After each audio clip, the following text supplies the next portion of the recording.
Wonderful. Wonderful. So good to see you. How do I start? Well, I know everyone messes up from time to time. Everyone messes up from time to time. All of us have our quirks, we have our habits.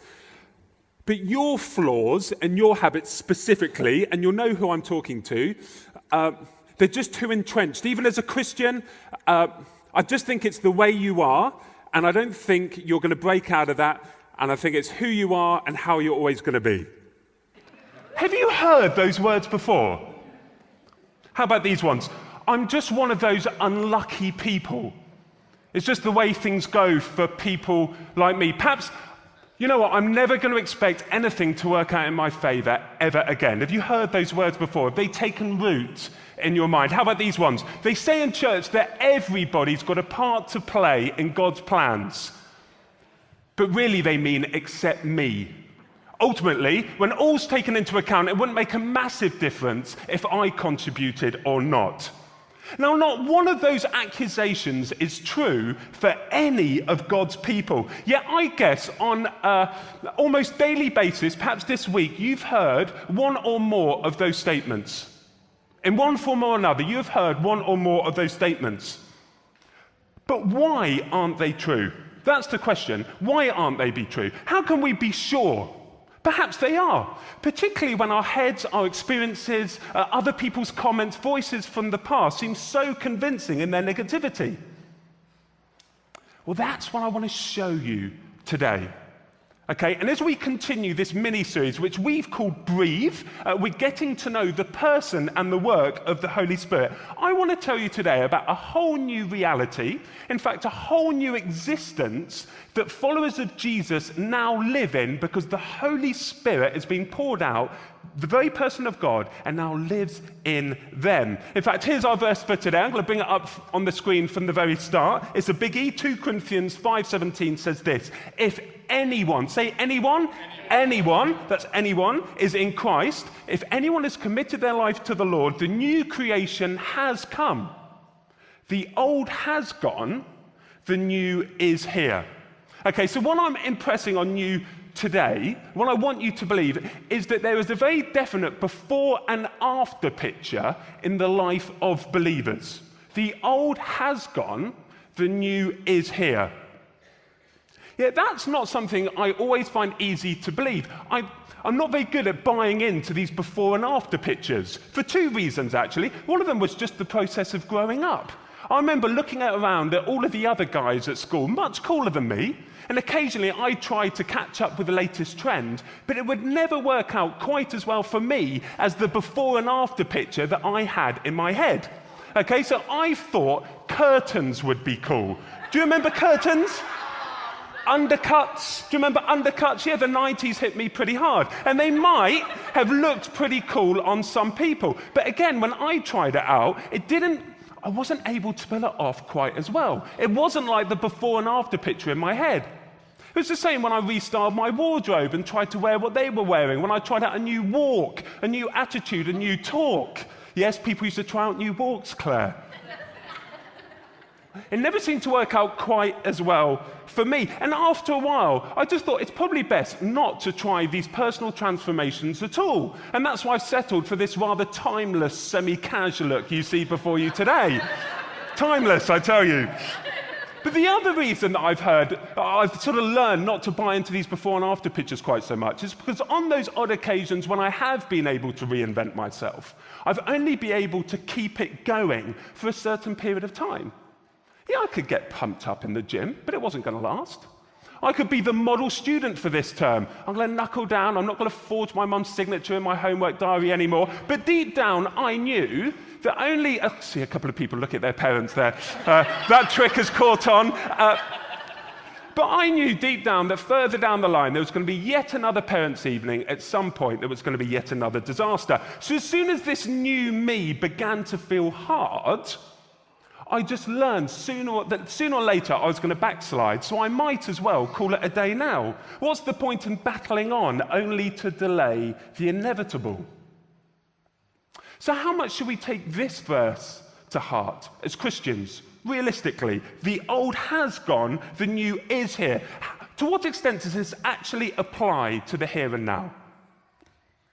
Well, before we jump to conclusions, I want us to look at some other verses in the Bible, and let's see if they describe a more realistic halfway point between the before and after pictures so starkly painted by 2 Corinthians 5. So here's the first one from Ephesians 2. You were once dead, you are now alive.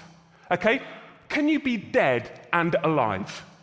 No. Okay? You were once darkness, you are now light in the Lord. That's Ephesians 5. Can you be darkness and light?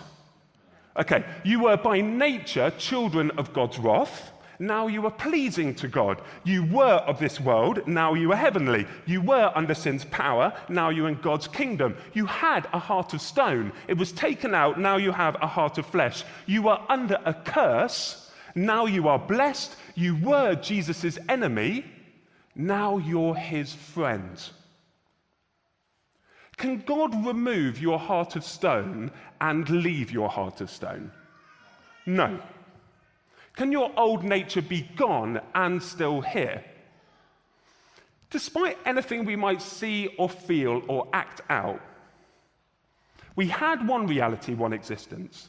The Holy Spirit came into our lives, and now we stand in a whole new real. A whole new real. Now, before we look at 3 practical areas of life where I think this applies really well, you've probably still got the question you started with. So how about those feelings, experiences, what other people say that we're still stuck with? Are you saying, Rob, that they are not real anymore?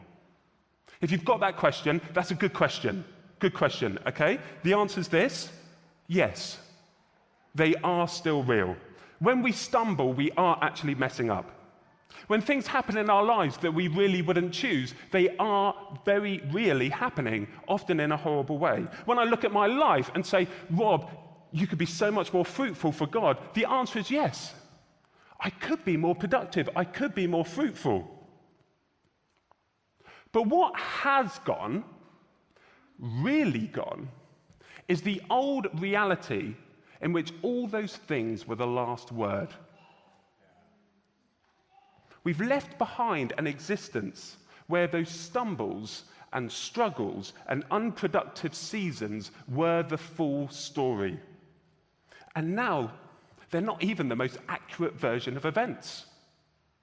We've entered a new reality. Now, that sounds a bit mystical, so I'm going to ground it in some practical areas of life. And the first thing I want us to think about is this whole area of personal transformation. Okay, so this is number 1 coming up on the screen. Now, all of us have stuff that we struggle with. Okay, little habits, little flaws, some of them quite big, whether they're out of our anxiety, whether they're greed-based, whether they're pride-based, whether they're sex-based, whether they're to do with anger or compulsiveness or excessiveness. We're not sorted in that way. Not yet. Yet here's one promise from God's word of many about this new reality we now live in, and it's on the screen. 2 Peter 1:3, his divine power, the Holy Spirit, has now given us everything we need for a godly life. Say that again. His divine power has given us everything we need for a godly life through our knowledge, our realization of him who called us by his own glory and goodness. So in other words, our main problem when we struggle with our flaws is not that we don't have the power to overcome them, but we don't realize the power we have to overcome them. Let me give you an example. People that come here regularly will know that I used to have a drink problem, you would call it. Very heavy drinker up until the age of 25. Hooked on cocaine, all sorts of things. It's hard to come off that stuff. It's hard. Your body is sort of out of balance, the chemical imbalances in your head. You're plugged into social circles, just plugged in. There's habits of life that just accompany it. You go back and forwards down the same paths of life. It's hard to break out of it. But I remember when I was in recovery and I'd come to faith, one guy said something to me at a really, really key time. I knew I was born again. I knew the new was here in some way, but I was beginning to battle, and I was just worried that this was wearing me down and taking me back to where I'd come from. And he said this to me. He said, just because it's been a battle today, it doesn't mean you're destined to give in. Just because it's been a battle today, it doesn't mean you're destined to give up. You see, the new me, it wasn't an act like it used to be. The new me wasn't temporary, just waiting to slide back. The new me now was me, now is me. And yes, in my old life, those tough days were probably weakening me, taking me ever closer to backsliding. But in the new reality, those tough days are strengthening me for the victory that's already been won. Do you see the difference? The same experience in that day, but two completely different realities. The Bible says, I can do all things through Christ who strengthens me. God doesn't tease us with these words. They're true. God says he won't let me be tempted beyond what I can bear. It's a fact. God actually says, and this is the big one, you've been given a new heart. Okay, so in other words, deep down at our very deepest nature, there's been a change, a 180-degree turn in our goals and desires. If you can imagine, the control center of our life is like a boardroom. Lots of people sat round it making decisions. Do you know how they do in a company? The old chairman has been fired. Now Jesus sits at the head of the table. That doesn't mean that the old board members aren't still there, chucking in their opinions, chucking in their desires, trying to convince everybody else that what we really want to do is what we've always done. They're still there, but they won't get the final word. The new is here. All that actually remains from our old existence primarily are just some well-trodden paths we've always walked and some well-entrenched lies we've always believed. But now we have divine power, this is saying, not to take those paths, but to tread new paths. Do you see? My mate texted me the other day and he said, Rob, I believe I've been set free to intensely pursue change. I love that. It's really good, isn't it? It isn't a power issue. If you're a believer, then the power of sin has been defeated for you. 2,000 years ago, Jesus took our sin upon himself and nailed it to a cross. It's not a power issue, this is a realization issue. So what does this look like practically? Well, St. Paul said it very clearly to the Ephesian church. He said, put off your old self and put on your new self.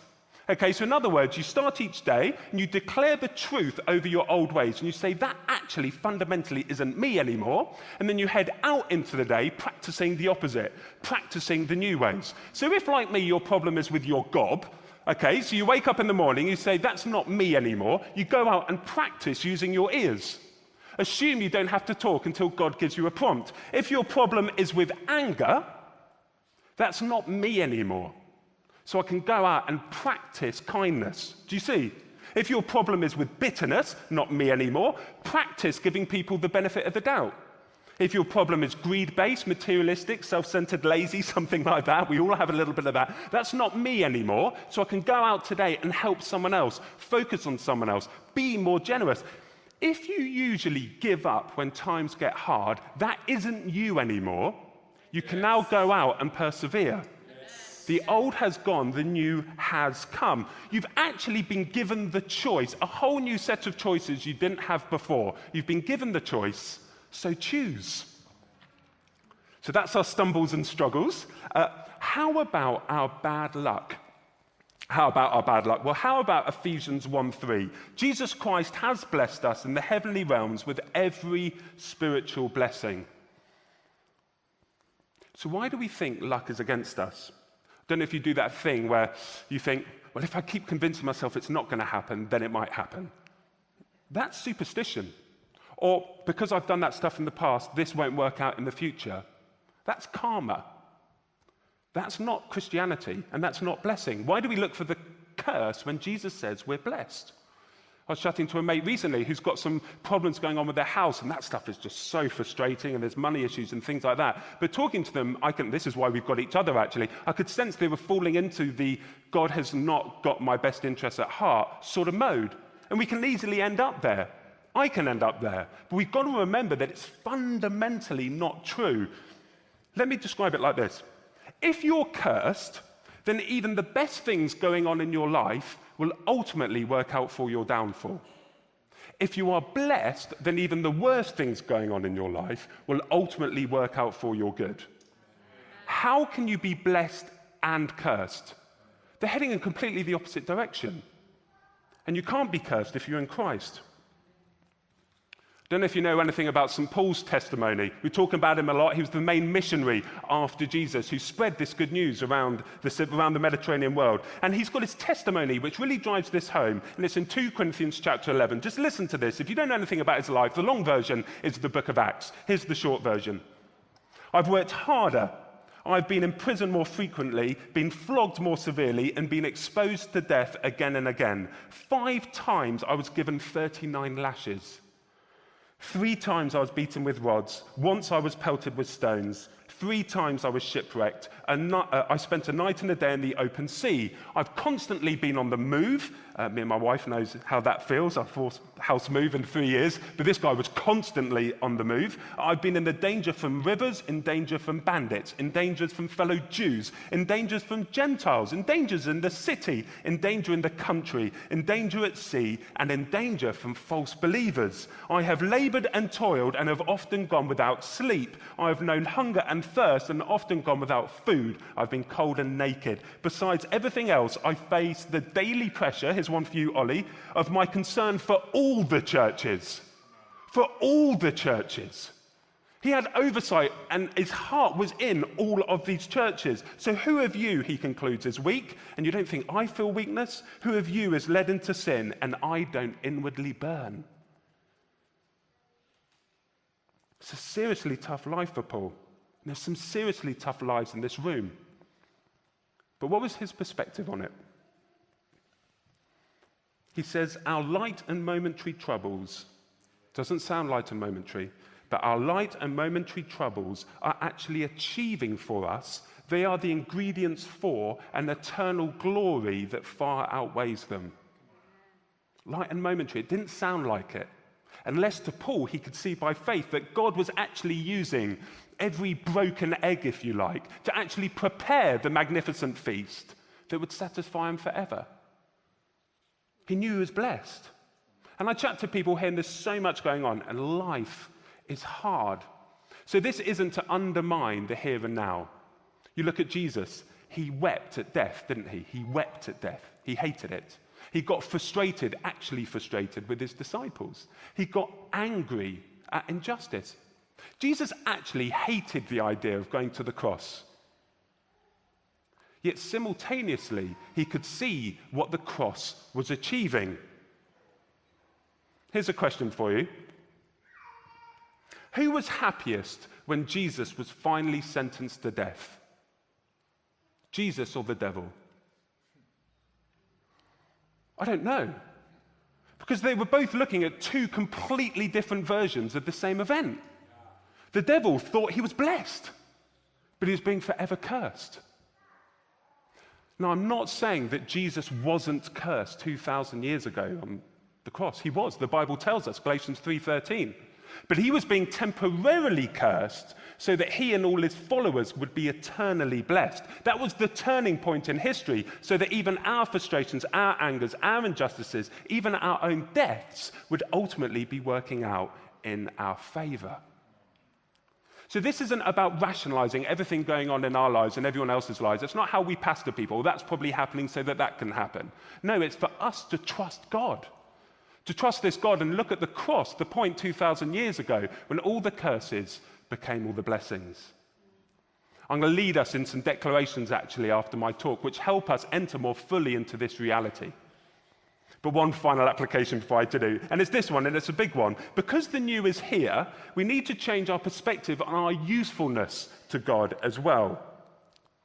Because the thing that prevents us, I think, most from being fruitful disciples is that we don't actually realize what happened when we became a new creation. Because Jesus says you were a bad tree. In other words, you couldn't help but produce a particular kind of fruit that was never going to last. It was wasteful. But now you are a new tree, a good tree, and it cannot help but bear good fruit. This verse has become really important to me from John 15. You didn't choose me. I chose you, and I appointed you specifically when I filled you with the Spirit to go and bear this fruit, the fruit that will last. And what that means is, it's the other way around how we often think about it. Jesus isn't up there in heaven, and he's informed from time to time when someone becomes a Christian down here. Then he goes, oh, that's nice. And he gets out his to-do list and sees if there's a couple of things on the to-do list we might be able to do if we don't mess it up this time. It's actually the other way round. Jesus chose us before we were even born. Okay? That's Ephesians 1. You were chosen before you were born. He then prepared in advance all the things that you were going to do. You haven't even been born yet, by the way. Then you were born, and then at a certain time, the perfect time in your life, you were filled with his Spirit to pick the fruit that was there for the picking. So how can Jesus be lumbered with anyone that's useless to him? Well, he chose all the things you were going to do and then made you to spec. And then he filled you with the Spirit at the appointed time to go and pick the fruit that was there for the picking. Could we be more fruitful? Yes. By being a better version of ourselves? No. But simply by realizing what it means to have already been appointed. Pick the fruit that's been put in our path. I was with my cousin this Monday morning. He owns a garage out in Ivybridge. My car was being serviced about a year after the date it was supposed to be serviced, but it was absolutely fine. But whilst I was there, I saw him just bearing fruit as a Spirit-filled appointed Christian. A guy would come in, a courier, it's usually the same couriers, and he has a chat about life, chucks in a little thing about his faith, and then he leaves, he goes, oh, yeah, say a prayer. Yeah, I know Anthony. I know him. I'm always praying for Anthony. And then a guy drives into the industrial estate delivering the pasties at lunchtime, and Al's going, yeah, here he comes. I know this guy. I always encourage him. I always pray for him. And then his phone goes, and he goes, yeah, okay, great. I'm so pleased she's bringing her car tomorrow. She's got a heck of a lot going on in her life. I'll encourage her tomorrow. And I'm thinking, how does he know that? Because it's his ministry. He never overcharges anybody. He only puts parts in the car that he'd want in his own car. And then he encourages his customers and he prays for them. And when it's appropriate, he sows the odd seed of faith. You see, we're picking the fruit. It's under our nose. That's where the fruit always is, because we've been appointed. The devil would love it if you guys thought that only Ollie and I were in ministry, because suddenly his opposition has been cut down from 300 to 2. But just imagine this week there are 300 fruit pickers out in the harvest field. 300 fruit pickers out in the harvest field. It's amazing. That's what these small groups are in some way. I mean, it's all parts of our lives, but I listen to Becky Bowden's small group all the time. The fruit's under her nose, so they're litter picking their street, they're mowing their verges, and they've each chosen 5 people they already know to pray for this term. Do you think it will bear fruit? They've been appointed. You've got Emma, who she's got a million things going on in her life, but one of the things she does is walk dogs, and walk her dogs around Freedomfield Park, and she knows people there, and she encourages them, and she can talk about her faith. She's there. It's her ministry. You see, God isn't some amateur puppeteer up there going, oh, I really need to get Rob over there where he can be useful. You've been appointed. I think it was Billy Graham who said the next revival will probably come through the workplace. As in not through centralized ministers and ministries, but by each of us, whatever our days look like, just realizing what the Holy Spirit's already doing in and around us. I think the thing that prevents us from being more fruitful and joyful disciples, including myself, is that I just don't realize what actually happened when I became a Christian. So this isn't about our salvation, okay? So don't beat yourself up. This is about becoming more fruitful disciples. Romans 8:1 says, there is now no condemnation for those who are in Christ. So no condemnation. So I'm sure the old tunes will play out from time to time. I'm too flawed. Things are never going to work out in my favor. I'm never going to be that useful to God and his world. But there's nothing else God needs to do. He just holds out an invitation to us every morning and say, well, which life are you going to choose? Will you take off the old self and put on the new self? Will you choose to see things through faith and not by sight? Will you be fruitful for me today? And it won't always be easy, and I'll tell you why. It's because it's new. It's different. But that's all it is. It's not a power problem. The old has gone, and the new is here. And I'd like us to stand now at this point, and I'm going to speak out and give us some declarations to repeat. If anyone's done the Freedom in Christ course, actually, it's something we're doing this term. It's been brilliant for us, and I'm hoping to roll it, do some more courses in the future. But one of the things that we've been learning to do this term is to speak out some of these declarations over our lives. This isn't mind over matter stuff. Okay, this is eternal reality over temporal reality. Okay? So I'm not trying to oppress anyone or suppress any feelings, but these things are true. God doesn't tease us with his word. So what I'm going to do, these words are going to be probably too small for you. It's really just so you can see that they've come from the Bible. They've got a little verse that go with all of them. But I'm going to speak them out just up to the comma about the old life. You repeat it after me, and then I'm going to speak out the truth about the new life, and you speak it after me. And when I think we've said it with enough gusto, we'll move on to the next one. Does that make sense? Brilliant. Guys, just close your eyes a moment. Just connect to God, or actually in any way you want to. Just ask the Holy Spirit to speak to you about what the new life is going to look like for you.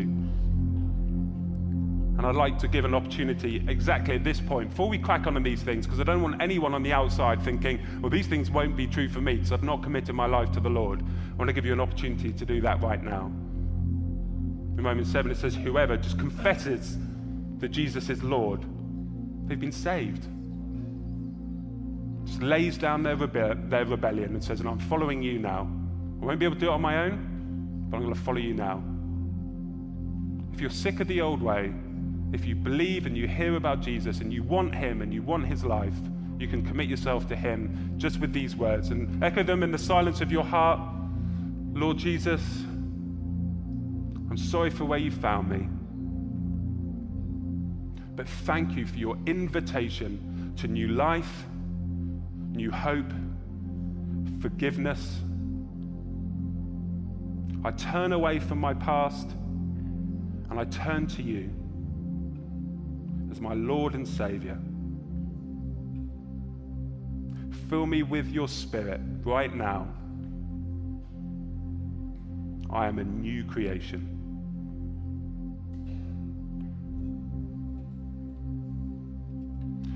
So if that's you today, everything that we now speak out is true of you, whether you felt anything or not. And if you have taken that step of faith today, please tick on that join the adventure card. It's really important. Just as I became a Christian today, because we can just help you take your next steps. You don't have to be scared about what it means, but there are a few things that are just wise to do, and we're going to help you with that. So just tick that on the box and put your name. We'll be in touch this week.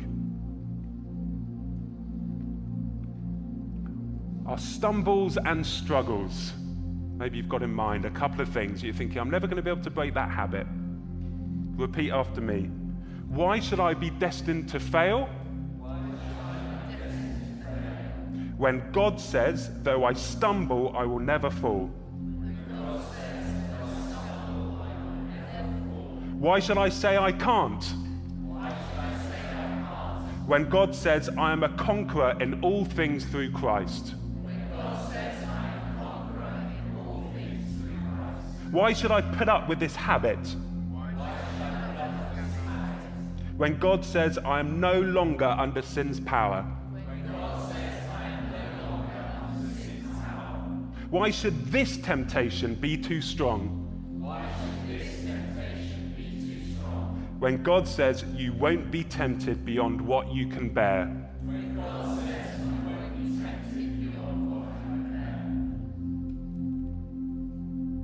If anyone wants these during the week, I can send them to them. Start each day like this, renouncing the old and stepping into the new. Curses and blessings. Why should I be the victim of bad luck? I was saying that one again. This is a big one. Why should I be the victim of bad luck? When God says Christ took my curse. Why should I say God's against me? When he says, if I am for you, who can be against you? Who can be against you? Who can be against you? Why should I always fear the worst? When Jesus has overcome the world. Why should I lose hope?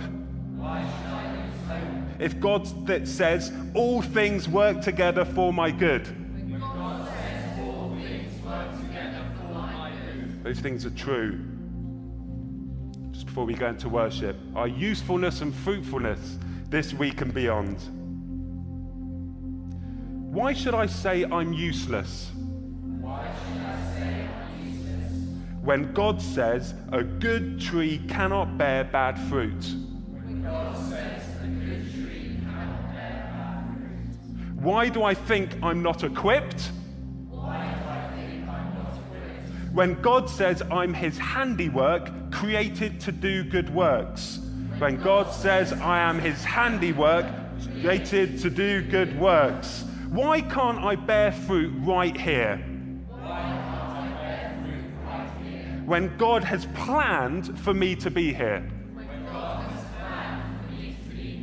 Why am I worried I've missed my chance in life? When God says I'm in position for such a time as this.